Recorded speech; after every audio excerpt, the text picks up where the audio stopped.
호주 시드니에 행복연구소라고 하는 곳이 있다고 합니다. 어떻게 행복한 삶을 살 것인가, 그런 방법들에 대해서 연구하고 개발하고 나누는 일들을 하는 것이죠. 여러분들이 그 웹사이트에 들어가시게 되면 각각 여러분들의 사정과 형편에 따라서 이제 적절한 행복의 지름길 뭐 이런 거 있지 않습니까? 어떻게 행복하게 살 수 있을 것인가, 이런 지침들이 나와 있다라고 하는 것입니다. 그런데 사실 거기서 이야기해주는 그 행복의 비결, 행복한 삶의 비결이라고 하는 것이 뭐 그렇게 특별하거나 아주 기발한 그런 것들이 아니라는 것을 보게 됩니다. 예를 들어 이런 것이죠. 행복은 미래형이 아니라 현재형이라고 하는 것을 기억하십시오. 라든지 행복의 열쇠는 현재 나를 인정하고 감사하는 것입니다. 라든지 여러분들이 행복한 삶을 사시려면 항상 움직이고 항상 긍정적이고 항상 주체적인 삶을 사십시오. 라든지 이런 종류의 글들이 가득 차 있는 것입니다.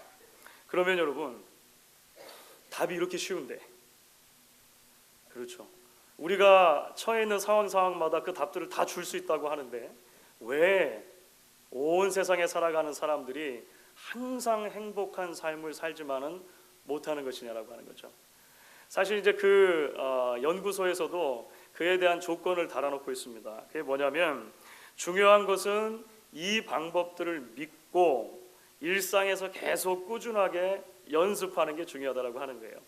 그러니까 답을 몰라서가 문제가 아니라 답을 알았으면 그 답을 붙들고 신뢰하고 계속적으로 실천할 수 있도록 노력하라. 그 연구소에서도 그렇게 조언을 해준다고 하는 것입니다. 사랑하는 여러분, 사실 성경은요, 성경의 첫 책인 창세기부터 성경의 마지막 책인 요한계시록까지 우리를 향한 하나님의 축복의 메시지들로 가득 차 있습니다. 창세기를 여시면 하나님께서 첫 인류 아담과 하와를 창조하신 다음에 그들에게 복을 주셨다, 이렇게 기록이 되어 있습니다. 복을 주시고 그들에게 생육하고 번성하여 땅에 충만하라 말씀해 주신 것이죠. 하나님께서 믿음의 조상인 아브라함을 부르신 다음에는 뭐라고 말씀하셨습니까? 우리가 잘 알고 있는 창세기 12장 2절 말씀이죠. 내가 너로 큰 민족을 이루고 내게 복을 주어 내 이름을 창대하게 하리니 너는 복이 될지라. 뿐만 아니죠, 수많은 시편들을 보면요, 이 땅에 발딛고 살아가는 성도의 삶의 특징으로 복을 이야기합니다. 행복, 축복을 이야기하는 것입니다. 신약으로 넘어가면 어떻습니까? 예수님께서 소위 산상수훈이라고 하는 그 위대한 가르침을 주셨을 때 산상수훈의 가장 첫머리에 어떤 이야기가 등장합니까? 소위 팔복이 등장합니다. 이 땅을 살아가는 신앙인의 복된 삶의 정체가 무엇인가 이야기를 해주는 거예요. 요한계시록 성경의 마지막 책은요, 장차 믿음의 공동체인 교회가 하나님 안에서 어떤 복을 누릴 것인가 라고 하는 이야기들로 가득 차 있다라고 하는 것입니다. 그런데 여러분, 왜 많은 성도들이 신앙생활을 하면서 항상 행복한 삶을 살지 못하냐고 하는 것입니다. 왜 우리는 항상 즐거운 가정생활, 복된 직장생활, 행복한 교회 생활을 하지 못하느냐고 하는 것이죠. 가끔 그럴 때도 있지만 그렇지 못할 때가 얼마나 많냐라고 하는 것입니다. 여러분, 우리가 답을 몰라서가 아닙니다. 그렇죠? 답을 몰라서가 아닙니다. 성경이 참된 복에 대해서 말하는 진리를요, 우리는 지금까지도 수도 없이 반복해서 읽어왔고 들어왔고 공부해왔고 그렇습니다. 교회에서만, 문제는 뭐냐면 교회에서만 고개를 끄덕일 뿐 매일의 삶 속에서 그 의미를 온전하게 묵상하지 못하고 적용하지 못하는 데 문제가 있는 것이죠. 너무나도 많이 들었지만 전적으로 의지하지 못하고 전적으로 붙들지 못하는 우리의 연약한 믿음에 문제가 있다라고 하는 것입니다. 오늘 우리가 시편 128편을 살펴보려고 합니다. 시편 128편은 신앙의 순례길을 걸어가는 사람들에게 주시는 또 하나의 축복의 메시지가 됩니다. 우리가 왜 이 말씀에 귀를 기울이고 함께 묵상하려고 합니까? 이 말씀이 우리에게 행복한 삶에 대한 이전에 전혀 알지 못했던 새로운 비밀을 가르쳐 주기 때문이 아닙니다. 이제까지 여러분들 모르셨죠? 이제 대방출, 공개해 드립니다. 이래서가 아니라고 하는 거예요. 우리가 지금까지 들어왔지만 너무나 쉽게 잊어버리고 있는 성경에 말하는 참된 복된 삶의 비밀을 다시 들으려고 하는 것입니다. 이 말씀을 다시 붙들고 우리가 이 땅을 사는 동안 하나님께 주시는 복된 삶의 자리로 나아가기를 소망하는 마음으로 함께 이 말씀을 계속해서 묵상하는 것이죠. 여러분, 먼저 이 복이라고 하는 축복 또는 행복이라고 하는 주제와 관련해서 오늘 시편 128편을 읽으면서 우리가 깨닫게 되는 진리가 무엇입니까? 그것은 바로 하나님께서는 저와 여러분을 끊임없이 축복된 순례의 길로 초대해주고 계시다는 것입니다. 여기부터 출발하는 게 참 중요합니다. 여러분 1절 말씀을 보면 이렇게 돼 있어요. 여호와를 경외하며 그의 길을 걷는 자마다 복이 있도다. 4절도 이렇게 선포를 합니다. 여호와를 경외하는 자는 이같이 복을 얻으리로다. 그러니까 우리가 오늘 말씀을 통해 무엇보다도 먼저 기억해야 할 부분은 무엇이냐면요, 신앙의 순례의 길을 걸어가는 이들에게 하나님께서 원하시는 삶의 모습이 무엇인가? 행복한 삶이라고 하는 거예요. 복된 삶이라고 하는 것입니다. 하나님께서는 저와 여러분이 복 받기를 원하시고 그 복을 누리기 원하시고 즐겁고 행복하게 하나님 앞에 신앙생활 하기를 원하신다는 거예요. 우리가 여기로부터 출발하는 것이 대단히 중요한 성경의 복된 삶에 대한 그 비결을 바라보는 관점이라고 하는 것입니다. 여러분, 때로 신앙을 가진다라고 하는 것을 생각할 때 또는 교회를 그냥 왔다 갔다 할 때는 모르지만 정말로 은혜를 크게 받고 이제 신앙생활에 본격적으로 접어든다라고 할 때 그것이 마치 이제는 세상을 등지고 절대 금욕의 삶을 살거나 아니면 재미없고 너무 무미건조한 삶을 사는 것이라고 생각하는 경향들이 있는 것 같습니다. 그래서 신앙인은 행복이라고 하는 단어와 좀 거리가 멀어야 하고 그래서 좀 딱딱하고 엄격하고 고리타분한 삶을 살아야 한다라고 생각하는 경향들이 있는 줄 모르겠어요. 그런데 사실 이런 것은 기독교 신앙에 대한 대단한 오해이죠. 엄청난 오해입니다. 사실 여러분, 예수 믿는 건요 정말 멋진 일입니다. 예수를 믿고 신앙인으로 이 땅을 산다는 것은요 굉장히 행복하고 즐거운 일입니다. 아무도 아멘을 안 하시는데요, 정말 그렇습니다. 하나님의 은혜로 구원받고 신앙의 순례 길에 들어선다는 것은 영광스럽고 즐거운 일이지 저주받은 길, 고행과 고난으로만 가득한 일, 그런 길이 아니다라고 하는 거예요. 오늘 여러분 2절과 3절을 보시면 그래서 이렇게 살짝 복의 내용을 비춰줍니다. 여러분 2절과 3절을 같이 한번 읽어보도록 하겠습니다. 내가 내 손이 수고한 대로 먹을 것이라 내가 복되고 형통하리로다. 내 집 안방에 있는 내 아내는 결실한 포도나무 같으며 내 식탁에 둘러앉은 자식들은 어린 감람나무 같으리로다. 정직하게 일해서 벌어먹을 수 있는 그런 일상의 축복, 화목하고 아름다운 가정의 이 소소한 행복들이 성도의 삶에 분명히 있다는 거예요. 아주 작은 일부이지만 이런 부분들이 우리에게도 분명히 있다라고 이야기를 해줍니다. 제가 몇 주 전에 한 지인의 목사 안수식에 참여한 적이 있습니다. 목사 안수식 같은 그런 그 예배에 참석할 때마다 참 감동스러운 일들이 많이 있습니다. 근데 안수식이 있은 다음에 이제 한 선배 목사님께서 새롭게 목사 안수를 받은 분들에게 겉면의 말씀을 주는 그런 이제 시간이 있었습니다. 그런데 그 선배 목사님께서 이제 막 안수를 받은 분들에게 이렇게 이야기를 하시면서 시작을 하시는 거예요. 요즘은 누군가 목사가 되었다고 하면은 주변에서 일단은 측은한 눈길로 바라본다는 거예요. 그러니까 직접 말은 안 해도 그 눈길 속에 뭐가 담겨 있는 거죠? 이제 드디어 고생길로 접어드셨네요. 수고 많이 하십시오. 뭐 이런 의미겠죠. 누군가는 이렇게 눈물을 막 글썽글썽 거리시면서 사모님에게 다가와서 그냥 손을 한번 꾹 잡아주고 가고 그런다는 것이죠. 실제로 이런 우스갯소리도 있습니다. 그래서 교회 열심히 봉사하시는 믿음 좋은 장로님, 믿음 좋은 집사님들일수록 좋은 대학 나온 아들이 갑자기 은혜를 받고 신학교 가겠다고 하면 발벗고 말린다는 거예요. 딸이 전도사에게 시집 간다고 하면 때려서라도 그만두게 한다. 이야기들이 있는 거죠. 그런데 그 목사님께서 이렇게 계속해서 말씀을 하십니다. 그렇지가 않다는 거예요. 그렇지가 않다는 것입니다. 하나님의 부름을 받고 주의 나라를 위해 섬기는 일은 정말로 즐겁고 복되고 영광스러운 일이다라고 이야기를 해주셨어요. 그래서 여러분들 정말 축하합니다. 정말 잘했습니다 라고 이야기를 해주셨는데, 저는 그렇게 말씀해 주신 것이 참 고마웠습니다.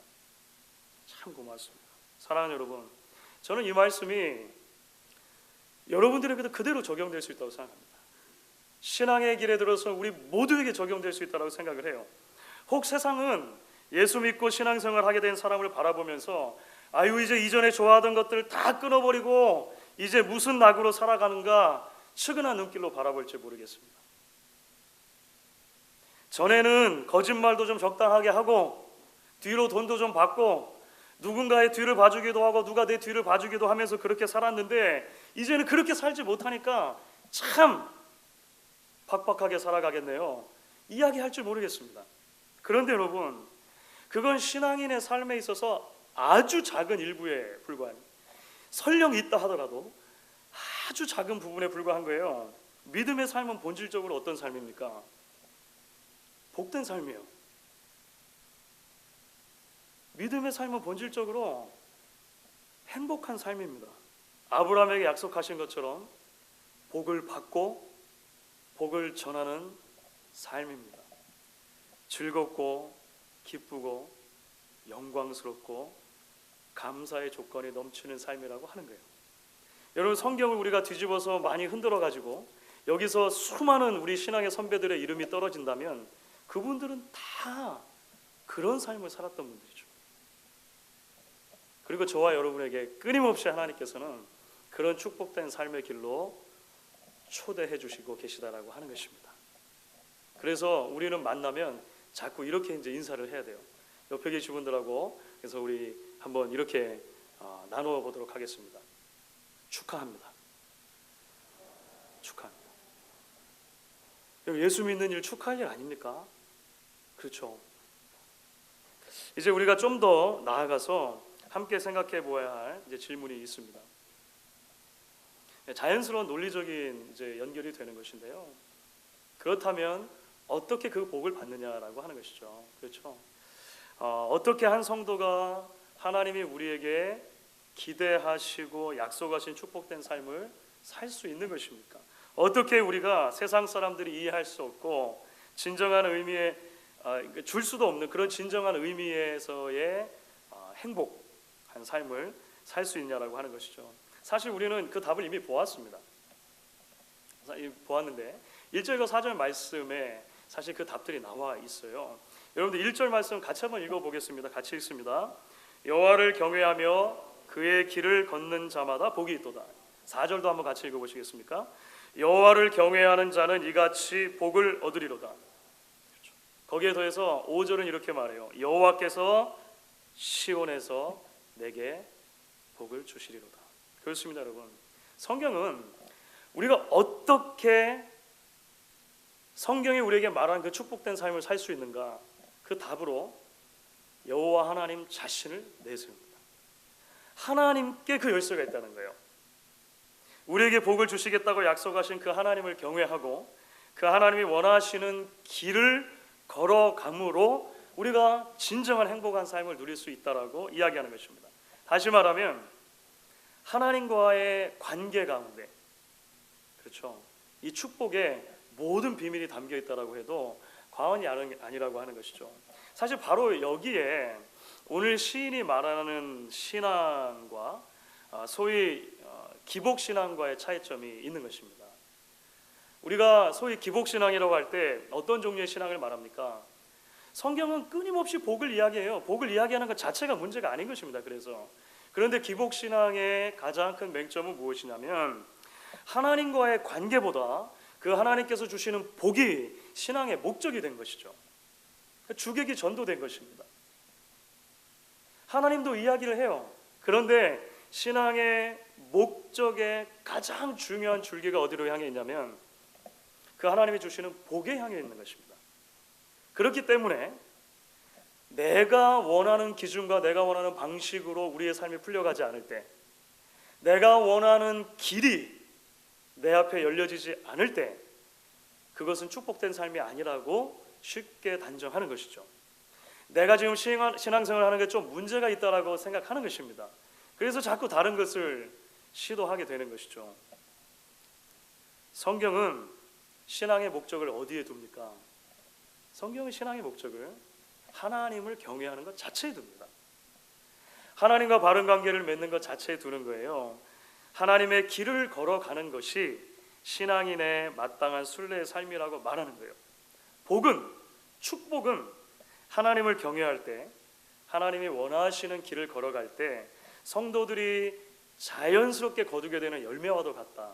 성경은 우리에게 끊임없이 이렇게 이야기를 해주는 것입니다. 그래서 성경이 말하는 행복은요, 단순하게 생애 염려 근심거리가 없어진다든지, 우리가 오랜 빚으로부터 해방된다든지, 평생 한 번도 아프지 않거나 하는 정도를 의미하는 것이 아니에요. 이런 일들이 우리에게 일어난다면 참 좋겠죠. 그렇죠. 그래서 누가 빚을 해결해 준다 그러면 거부할 필요 없는 거예요. 그러니까 그렇죠. 이런 것이 일어나면 좋은 것입니다. 하지만 성경이 말하는 복은 훨씬 더 큰 것을 우리에게 이야기해 주는 것이죠. 성경이 말하는 행복은요, 뜻밖의 운수 대통이나 우리의 인생이 역전되는 그런 일들을 말하는 정도에 지나는 것이 아니라고 하는 것입니다. 성경이 말하는 행복은요, 어떤 순간에도 하나님으로 가득 차게 되는 것입니다. 이 성경이 말하는 축복에 대단히 중요한 부분이 돼요. 그 어떤 상황에도 하나님으로 가득 차게 되는 것입니다. 하나님이 나의 하나님 되신다는 사실을 발견하고 그분을 의지하게 되는 거예요. 지난 한 주간 동안 큐티 우리 하는 가운데 이제 창세기를 계속 묵상하고 있지 않습니까? 제 개인적으로도 가장 크게 마음에 와닿았던 부분이 있습니다. 사실 오늘 그 말씀을 우리 새벽 예배 시간에 정현성 전사님께서 나눠주셨는데요. 하나님께서 아브라함을 불러주신 다음에 그 복을 주시겠다고 약속하신 뒤로 사실 많은 시간이 흘렀습니다. 많은 시간이 흘렀는데 많은 시간이 흐르면서 어떤 일들이 있었냐면요, 여러 가지 그 일들이 생겨났습니다. 먼저는 약속의 땅이 기근이 들었죠. 그래서 애굽 땅에 내려갔다가 자칫하면 아내 사라를 뺏길 뻔했던 그런 아주 그 호된 경험이 있었습니다. 이제 그 약속의 땅, 그 이제 애굽에서 다시 가나안 땅으로 돌아왔는데요, 얼마 지나지 않아서 조카 롯하고 크게 다투는 일이 또 벌어지게 됩니다. 그 조카 롯이 다투고 나서 갈라서서 이 선택한 땅이 소돔 땅이라고 하는 곳이었는데요, 롯이 소돔 땅을 택하는 바람에 예기치 않았던 전쟁에 휘말리게 돼요. 그래서 아브라함이 롯을 구출한다고 이제 큰 전쟁을 치르는 일도 있게 됩니다. 야, 하나님께서 도대체 복을 주신다더니 복이 다른 주소로 발송됐나? 하나님이 도대체 쉬핑은 해주시긴 하신 건가? 뭐 이런 고민이 있지 않습니까? 아니, 복을 주셨다는 하나님 도대체 어디 계셨는가? 이런 생각이 아브라함에 들지도 모르겠어요. 아브라함에게 그 시점에서 하나님께서 나타나신 거예요. 그 시점에 하나님께서 나타나셔서 이렇게 이야기를 해주셨습니다. 창세기 15장 1절인데요, 우리 같이 한번 읽어보도록 하겠습니다. 이후에 여호와의 말씀이 환상 중에 아브라함에게 임하여 이르시되 아브라함아 두려워하지 말라. 나는 내 방패요 너의 지극히 큰 상급이니라.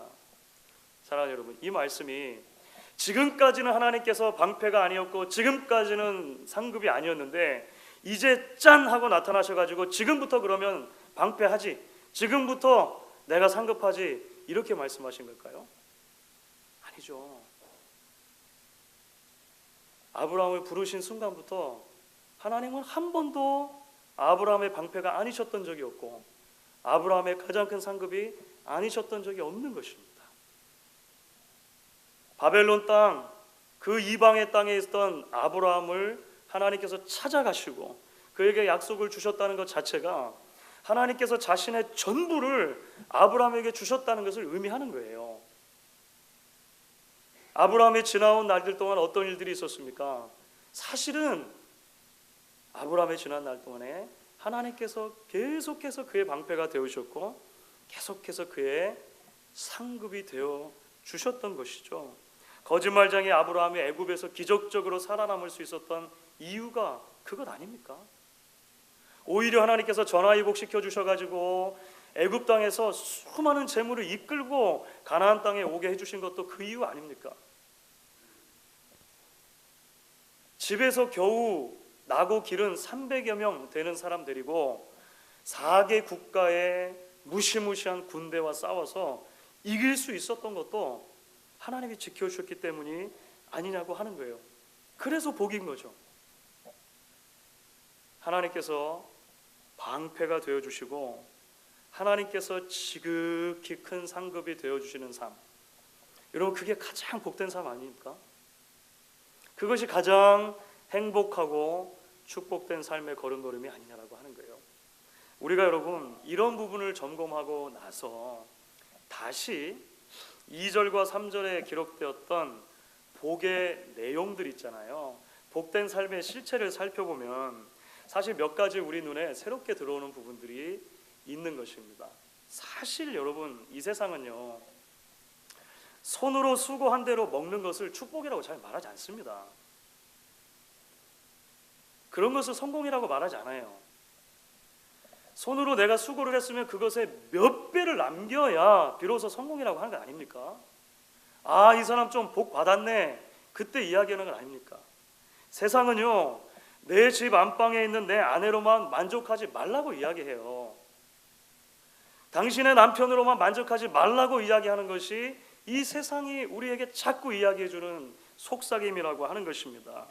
가족과 함께 식탁에 둘러앉아서 하나의 신앙의 공동체로 온 가족이 하나님을 섬기고 식사하는 것보다 자녀들은 어떻게든지 학원으로 보내고 음악, 운동 뭐든지 시켜가지고 어쨌든 이 사회에서 성공시켜야 한다라고 하는 것이 이 시대가 우리에게 자꾸 이야기해주는 가치관이라고 하는 것입니다. 그러니까 세상의 가치로 보면은요, 오늘 시인이 말하는 성도의 행복한 삶, 그 2절과 3절 있잖아요, 대단히 소박한 거예요. 그렇죠? 참 단촐하게 그지없는 그런 모습인지도 모르겠어요. 그런데 여기에 비밀이 있는 것이죠. 하나님이 함께 하시는 가정, 하나님으로 가득한 가정에 무엇보다도 먼저 일어나는 현상이 무엇입니까? 관계가 회복되는 것이죠. 관계가. 그렇죠? 아내와 남편 사이에, 부모와 자녀 사이에 이 세상 어떤 것으로도 대체할 수 없는 하나님이 본래 에덴 동산으로부터 주셨던 그 복된 관계가 회복되는 거예요. 하나님과의 바른 관계가 있고 나니까 하나님이 주시는 축복이 바로 이렇게 우리의 삶 가운데 나타나는 것입니다. 동시에 하나님께서 함께 하시는 가정은요, 하나님의 복이 거기만 머무는 것이 아니고 그 가정의 테두리를 넘쳐서 흐르는 가정인 것처럼 오늘 말씀에 묘사가 되고 있습니다. 오늘 일부러 시인은 이렇게 말을 하죠. 내 아내는 결실한 포도나무 같으며 내 식탁에 둘러앉은 자식들은 어린 감람나무 같도다. 포도나무나 감람나무나 열매를 통해 사람들을 즐겁게 하는 과수입니다. 포도나무가 결실을 맺는 것, 감람나무가 결실을 맺는 것은요, 자기 혼자 좋자고 하는 게 아니에요. 주변의 많은 사람들에게 그 기쁨과 그 즐거움을 전해주기 위해서 열매를 맺는 것입니다. 시인은 그렇게 말하는 거죠. 정말로 형통한 삶은 이런 것이라는 거예요. 정말로 하나님과 복된 관계를 유지할 때 한 공동체 안에 이런 놀라운 일이 일어난다, 이야기를 해주는 것입니다. 여러분, 저는 복이죠, 복, 축복, blessing이라고 하는 단어를 들을 때마다 떠올릴 수밖에 없는 한 사람이 있습니다. 제 박사과정 때 본래 지도 교수셨던 웨스트민스터 신학교의 알란 그로브스라고 하는 교수님이세요. 얼마나 이분이 성실하고 자애로웠던지 참 많은 사람들이, 학생들이 그분의 영향을 받았습니다. 정말 예수님을 닮은 분이셨어요. 그 삶에 정말 그 예수의 향기가 넘쳐나는 그런 분이셨습니다. 근데 그분께서 제가 그 코스웍 수업들을 거의 마쳐갈 무렵에 암이 걸리신 것이 발견됐습니다. 처음에 피부에서 암이 시작이 됐어요. 그랬는데 피부에는 암을 제거했는데 피부암은 이제 다른 곳으로 전이가 잘 되는 그런 특징을 가지고 있다고 하더라고요. 그 암이 뇌로도 전이가 되고 또 폐로도 전이가 되었습니다. 행동이 많이 나중에 불편해지시게 되셨어요. 그래도 교수로서의 그 책임을 다하시려고 학교에 휠체어를 타고로도 나오셨습니다. 나중에는 그 수업도 잘 못하시게 됐는데도 불구하고 학교에 나오셔서 본인이 할 수 있는 일을 하셨어요. 학생들을 만나 주신 겁니다. 학생들을 만나고 본인이 위로를 받아야 되는데 오히려 학생들을 위로하고 격려하고 소망을 나눠줬습니다. 그 교수님께서 학교에서 공식적으로 마지막 채플을 인도하셨을 때가 지금도 생각이 납니다. 시편 137편, 136편입니다. 136편을 본문으로 삼아가지고요 이야기를 해주셨어요. 여호와께 감사하라. 그는 선하시며 그 인자하심이 영원함이로다. 그 시편 136편은 26절에 이르기까지 매 절 마지막에 그 인자하심이 영원함이로다 이렇게 후렴구로 끝나는 그런 시거든요. 자신의 삶 속에 지금까지 하나님께서 얼마나 신실하게 역사해 주셨는가, 그 인자하심이 얼마나 영원토록 함께해 주셨는가에 대해서 설명을 해줬습니다. 그리고 2007년도 2월 5일 55세를 일기로 하나님의 부름을 받으셨어요. 저에게는 개인적으로도 대단히 큰 충격이었고 대단히 큰 상실이었습니다. 제 논문을 사실 지도해 주셔야 되는 교수님이셨는데 돌아가신 거예요. 그래서 참 안타까운 일이었습니다. 그런데 그 선생님께서 저하고 이메일을 주고받으시면 항상 그 이메일의 말미에 써주시는 그 마지막 인사 말이 있었습니다. 그 인사말이 뭐냐면 blessings, 다른 거 다 빼고 그냥 blessings, 축복 이렇게 적어 주셨어요. 그래서 그분을 아는 모든 사람들이 고백을 합니다. 그 단어야말로 그냥 인사치레가 아니라 정말로 그분의 신앙 고백의 진수다 이렇게 말을 해요. 어떠한 인생의 상황 속에서도 진정으로 하나님께로부터 오는 복이 무엇인지를 알았고 그 복을 누렸고 그 복을 주위에 있는 많은 사람들에게 전해주셨던 분이다 이렇게 이제 이야기들을 나누는 거죠. 저는 복, blessing이라고 하는 단어를 마음에 떠올릴 때마다 지금도 선생님이 생각이 납니다. 주 안에 사랑하는 여러분, 아브라함을 부르시고 그에게로 오셨던 하나님께서 그 아브라함의 후손으로 오신 예수 그리스도를 통해 저와 여러분에게도 찾아오셨습니다. 아브라함에게 자기 전부를 주셨던 하나님께서 아들 예수 안에서 우리에게도 전부를 약속해 주셨습니다. 나는 내 방패요 너의 지극히 큰 상급이니라 이렇게 말씀하셨던 하나님이 우리에게 신약으로 넘으면 이렇게 말씀하시죠. 우리가 잘 아는 구절입니다.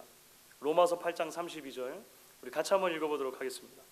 자기 아들을 아끼지 아니하시고 우리 모든 사람을 위하여 내주신 이가 어찌 그 아들과 함께 모든 것을 우리에게 주시지 아니하겠느냐. 여러분, 결국 우리의 문제는 뭘까요? 우리가 하나님께서 원하시는 복된 삶을 온전히 누리지 못하는 이유가 뭐냐라고 하는 것입니다. 하나님으로 가득 채워지지 않는 데 있는 것이죠.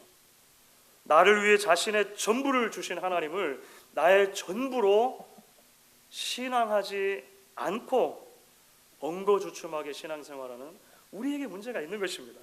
엘리야 시대 백성들처럼 바알도 섬기고 하나님도 섬길 수 있다라고 믿고 그렇게 살아가는 반쪽짜리 믿음이 우리의 문제라고 하는 것입니다. 사랑하는 여러분, 복의 근원이신 하나님을 경외하며 그분과 동행하는 것이 성도의 참된 행복이고 즐거움입니다. 하나님의 아들이신 예수님을 붙들고 살아가는 하루하루가 우리에게는 이미 하늘나라를 맛보는 정도의 감격스러운 일이라고 하는 것이죠. 이 행복의 비밀을 끝까지 신뢰하시며 이 행복을 우리도 함께 누리고 나누어 줄 수 있는 자리에 나아갈 수 있기를 주의 이름으로 간절히 축원하겠습니다. 우리 같이 한번 찬양하시면 좋겠습니다.